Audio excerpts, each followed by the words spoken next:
Liebe Freunde, seid ihr bereit auf eine kleine Physikstunde mit uns? Dann willkommen zum Review-Video des Bricklink A4 Designer Program Sets Science Tower mit der Setnummer BL19007. Ein Set, welches 2019 auf den Markt kam, wie wir schon erwähnt haben, im Zuge dieses tollen Wettbewerbs, den damals Bricklink ins Leben gerufen hat. Es ist ein Mock von einem deutschen Lego-Bauer mit dem Namen T-Brick. Und ihr habt schon am Titel vielleicht bemerkt, es ist ein Wissenschaftsturm. Wir wandeln also heute auf den Spuren von Archimedes und Sokrates und Newton und solche Geschichten. Also ihr dürft da gespannt sein und gleichzeitig testen wir eure und ihr auch wahrscheinlich unsere Physikkenntnisse, denn das ist ein Turm, der in seinem Innenleben die größten Erfindungen und naturwissenschaftlichen Entdeckungen und Beobachtungen dokumentiert. Mit allerhand kleinen Details, die wir mit euch jetzt mal durchgehen werden. Zuerst ganz kurz der Sonderstein, der jedem dieser Sets beiliegt. Genau. Dann haben wir zwei Figuren. Das sind unsere Wissenschaftler, also in dem Fall jetzt ich in ganz schwarz. Und Rita mit dem in einem tollen Kleid und etwas dunkleren Haaren. Also die Figuren sind immer... Aber die Frisur passt. Frisur würde ganz gut passen, ja. Aber widmen wir uns doch jetzt mal diesem grandiosen Set. Aber weißt du, damit wir nicht durcheinander kommen, es liegt nämlich dieser super Anleitung eine tolle Liste bei, in der genau aufgezeichnet wird, welche Experimente und Entdeckungen denn hier wirklich drinnen sind. Und ich denke, ich kenne uns nämlich schon, damit wir da nicht durcheinander kommen, halten wir uns doch an die Liste, sonst kommen wir wahrscheinlich vom Hundertsten ins Tausendste. So ist es, meine Liebe. Also zuerst mal, das Set hat ungefähr 1000 Teile, oder täusche ich mich da? 1204, also doch etwas mehr. Und es sieht von außen so ein bisschen aus wie ein alter Leuchtturm, finde ich. Ja, extrem cool. Mit sehr schönen Farben. Hier oben in Medium Dark Flash und Dunkelrot. Und hier unten ist so ein kleiner Teich oder ein Bach, der hier durchfließt. Die Treppe. Ein sehr interessant gestalteter Baum, wie ich finde, mit Blumenbeet und so weiter. Also zu dem kommen das werden wir gleich dann noch im Detail uns ansehen. Das hier ist oben ja nicht auch ein Windrad. Baum. Okay, na bitte. Also, wir versuchen jetzt mal alle dieser physikalischen Gesetze und Geschichten, von denen wir bei manchen mehr oder bei manchen weniger verstehen, aufzuzählen. Wir sind übrigens keine Physiklehrer, Professoren, also sonstiges. Bitte entschuldigt uns, wenn wir da irgendwo ein bisschen ganz mal daneben greifen, wenn es um irgendwas geht. Aber wir möchten trotzdem unseren Bildungsauftrag hier nicht vernachlässigen. Also meine Liebe, bereits im Eingangsbereich, also wenn man sich diesem Turm nähert, hat man schon zwei physikalische Grundgesetze vor sich liegen. Du machst mich fertig. Du wirst schon wieder nicht nach der Reihe gehen. Ich wette, wenn wir jetzt irgendwo starten, kommen wir irgendwo. Also wir starten oben. Wir starten oben. Dann starten wir eben oben, von mir aus. Ja, sonst haben wir vielleicht nicht alle aufgezählt. Also, was haben wir denn oben? Wir starten hier mit dem Teleskop, Observatorium. Also wenn es Nacht ist, kann man hier die Sterne beobachten. Und genau, man kann das sogar kann man horizontal und vertikal drehen. Ihr seht, dass innen drinnen geht es auf und ab. Das Teleskop, Moment, da seht ihr, das geht auf und ab. Da, immer wenn du drehst, nachher geht das immer so. Genau. Und hier kann man es nach oben und nach unten stellen. Genau. Und eben horizontal und vertikal zum Drehen. Astronomie kennen wir uns noch ein bisschen Beobachtung der Sterne. Soweit sind wir noch. Ja, Soweit sind wir noch. Was haben wir dann? Das zweite geht auch noch recht gut, eben hier drüben auch auf dem Dach. Es ist das Windrad. Genau, um eben Energie zu erzeugen. Das Windrad auch eine super Erfindung. Finden wir auch, ja. Windenergie ist immer was Tolles, ja. Dann kommen wir zu den Gewichtsmessungen wie sagt man da? Aha. Ich auf die Waage stellen. Also jetzt Die geht es dann Waage. schon ins Innere. Ihr seht, Genau. der Hinterteil dieses Sets ist offen und ich weiß nicht, wie gut man das jetzt sieht, aber im obersten Stockwerk, wir arbeiten uns jetzt, glaube ich, von oben nach unten, wenn ich mich nicht täusche, im obersten Stockwerk ist hier eine antike Waage positioniert. Und da sieht man auch diese Gewichter und so links und rechts, es muss gleich schwer sein und so weiter. Also eine Waage, ganz toll. Natürlich hat sehr viel mit Physik zu tun, was denn auch sonst. Okay. Das verstehen wir auch. Übrigens Boden in dunkelblau, auch sehr edel, ja. Gut, dann kommen wir zum Radiotransmitter bzw. Telegraphen. Das bin ich mir nicht hundertprozentig sicher, aber das müsste das hier sein, Ich denn das sind glaub so gewickelte Spulen in Gold. Also auch die Telekommunikation kam hier vor, die Erfindung des Telegraphen, ja, sehr schön. Und dann haben wir noch ein chemisches Labor. Das ist ein Stockwerk weiter unten, da haben wir so kleine Reagenzgläser und Fläschchen und man sieht auch eine kleine Flamme und so ein Waschbecken, wo man das Ganze dann wahrscheinlich, wenn es zu brennen beginnt, irgendwie schnell entsorgen kann. Also das Chemielabor ist hier. Okay. Genau, hier haben wahrscheinlich, weiß ich nicht, Marie Curie und Konsorten die Radioaktivität erfunden oder bewiesen oder was auch immer. Ja, genau. Ins Waschbecken geschmissen. Gut. Dann kommen wir zu meinem Lieblingsexperiment, das hier vorkommt. Und das ist das süße Doggo da drüben, nämlich der Pavlovsche Hund. Wir wissen, das ist dieser Hund, der schon zum Sabbern anfängt, wenn er nur die Glocke hört, weil er immer, wenn er was isst oder was bekommt, eben diese Glocke hört und dann fängt er bei der Glocke schon zum Sabbern an. Da hat jemand in der Schule aufgepasst, hier genau, dieser kleine Chihuahua oder was auch immer das ist, und oben drüber die große Glocke. Also auch das ist ein sehr nettes Experiment, was uns der Mock-Experte hier zeigt. Was haben wir dann noch? Und natürlich, wenn wir einen Hund haben, brauchen wir eine Katze auch. Und welches Katzenexperiment gibt es? Ich weiß es nicht, sag es du mir. Schrödingers Katze. Das ist doch das Coole, wo es heißt, man weiß nicht, die Katze in dieser Kiste, sie ist gleichzeitig tot und lebendig, weil man das nicht weiß. Genau, ich musste zuerst ein bisschen suchen. Beim Bauen ist mir das gar nicht so aufgefallen, aber hier hinten ist so eine blaue Kiste.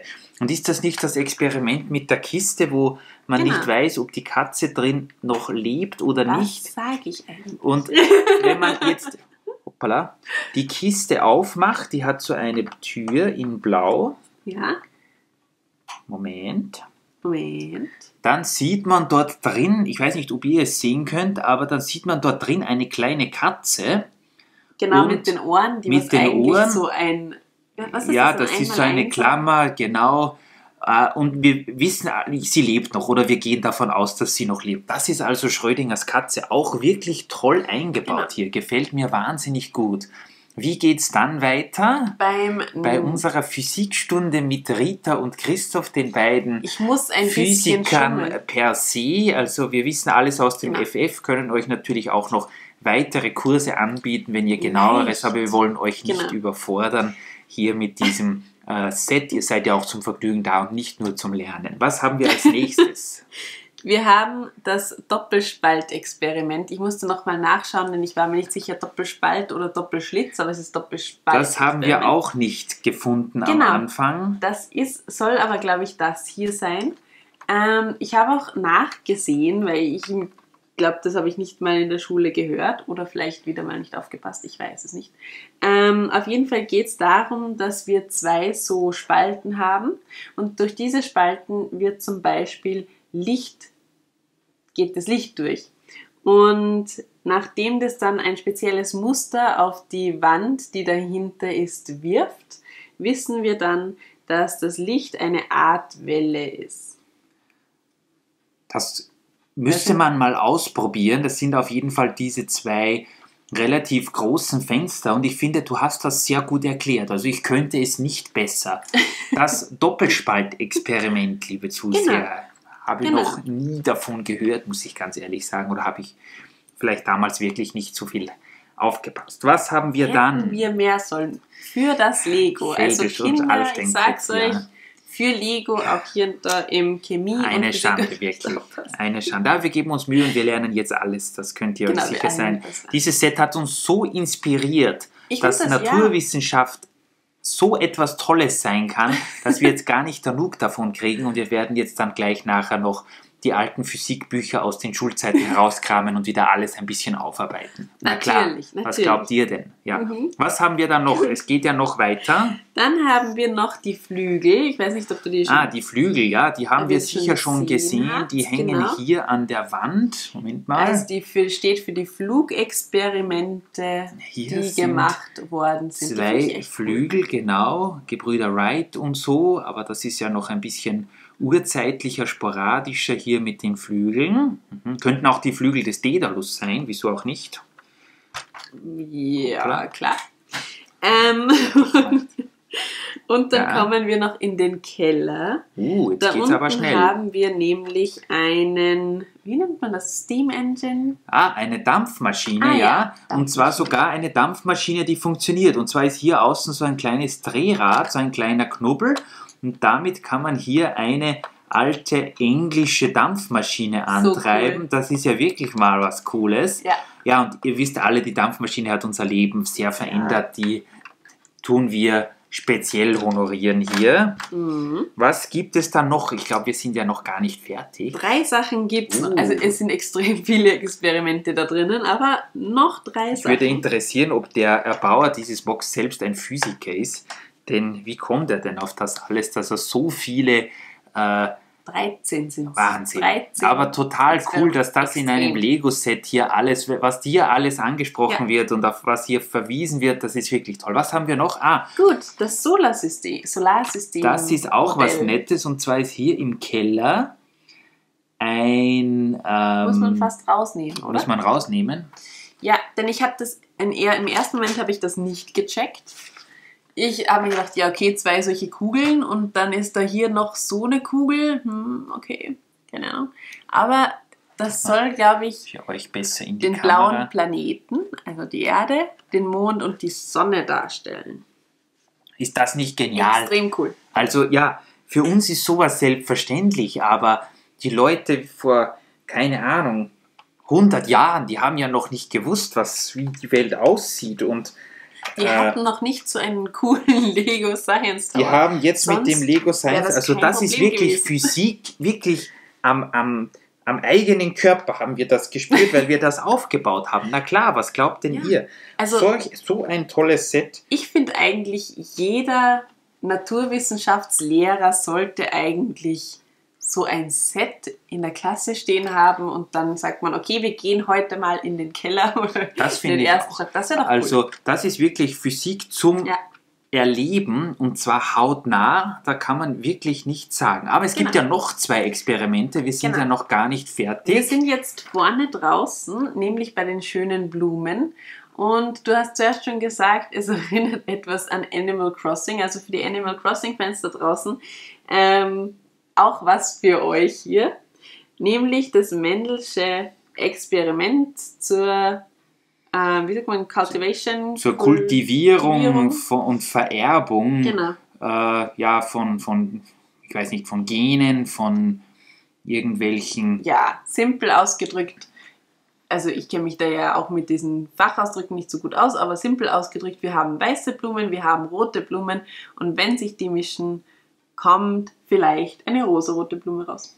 Wir haben zuerst schon darüber diskutiert, wieso hier auch dann auf dieser Seite weiße sind und hier weiße und hier in der Mitte auf dieser Ja. Seite auch pinke, aber Rita hat es erklärt, wenn auf der einen Seite weiße Blumen sind und auf der anderen rote, dann mischen sich die natürlich nicht nur untereinander, sondern auch gegenseitig und rauskommt dann vielleicht ein neuer Farbton, Genau, was auch cool ist. Also das hat genau. auch natürlich Relevanz für unsere Welt, das ist ja ganz Und klar. für Animal Crossing. Für Animal Genau. Crossing auch. Sind wir jetzt fertig mit unseren Nein. Experimenten?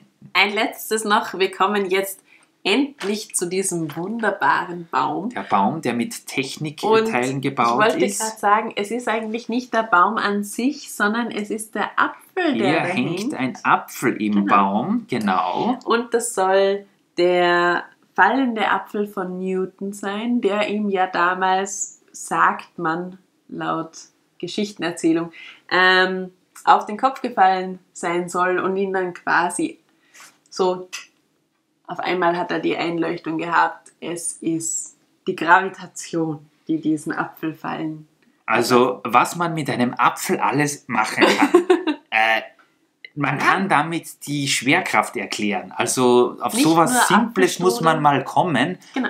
Das ist wirklich formidabel. Also, dieses Set gefällt mir wirklich immer besser und das sage ich jetzt auch ohne Spaß. Es ist interessant, die ganzen physikalischen Dinge zu sehen und hier nachzubauen. Ja, und weißt du was? Es ist ja nicht nur das, es gibt ja sogar noch ein paar andere Sachen, ein paar kleine Sachen, die wir gar nicht jetzt erwähnt haben, die auch immer noch besser. Es wird immer besser. Es gibt nämlich noch einen Kompass zum Beispiel. Der ist dort oben im Astronomieturm, den sieht man aber nicht besonders gut. Ja? Eine Sanduhr. Die Sanduhr befindet sich hier unten. Eine Kamera. Hier, die filmt gerade den Hund, wie er zu sabbern beginnt. Einen Sextanten. Ich glaube, Ja, das ist dieses... Der hängt hier irgendwo, Genau. hier im Mittelstock. Ich Da, wo weiß man nicht, so ob ihr ihn Sachen seht. messen kann, oder? Genau, wo man, weiß ich nicht, irgendwas ausmessen kann. Vielleicht wie groß die Lego-Stadt sein muss, das kann man damit ausmessen. Genau. Wahnsinn. Dann ein Mikroskop. Das ist hier unten. Ein Grammophon. Das ist hier. Und als Zum Musikspielen. allerletztes eine Bibliothek. Die Bibliothek, ja, die befindet sich auch hier unten. Die ist auch echt cool. Da sind ganz viele alte Bücher, also unsere Hammer. Physiker haben sich das alles da, die haben sich da eingelesen und Also haben 20 Tag und Nacht, Sachen.